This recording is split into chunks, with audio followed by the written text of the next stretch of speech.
આ મંત્ર હોય શું, કે મંત્ર કોને કહેવાય? કોઈ બી શ્લોક છે મંત્ર છે, કે પછી મંત્રની વ્યાખ્યા શું છે? મંત્ર એ એક એવી વસ્તુ છે, કે એવું ટૂલ છે કે જે તમને તમારી પોતાથી એટલે કે સ્વથી ઈશ્વર અને સ્વથી ઈશ્વર સુધી પહોંચવા માટે જે સ્વર તમે વાપરો છો એ મંત્ર છે. 32 વર્ષથી હું લોકોને મળું છું. 32 વર્ષમાં જે બી લોકોને સોલ્યુશન્સ આપે છે બધા મંત્રો દ્વારા આપે છે. અને એ મંત્ર હું આજની તારીખમાં એવું કહી શકું કે અમુક લોકો એવા છે કે જે 32 વર્ષથી જે મેં 32 વર્ષ પહેલાં આપેલો મંત્ર હોય એ પણ આજે ચેન્ટ કરે છે અને એમના જીવનમાં ધારેલા કાર્ય સિદ્ધ થયા છે.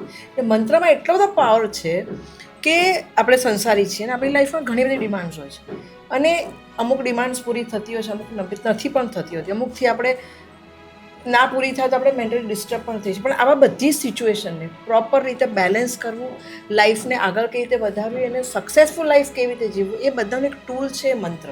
અને મંત્ર બહુ પાવરફુલ વસ્તુ છે અને આપણી પાસે ઋષિ મુનિઓ દ્વારા એટલા બધા સ્પેસિફિક મંત્રસ છે જેની સ્પેસિફિક ઇફેક્ટ છે.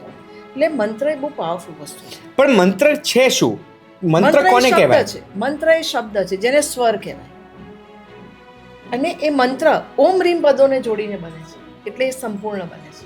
એટલે જેમાં ઓમ હોય, જેમાં રીમ રીમ હોય, એ મંત્ર બની જાય. લાઈક ઓમ ભૂર્ભુવસ્વઃ, ઓમ નમઃ શિવાય, હમ આ બધા મંત્રો છે.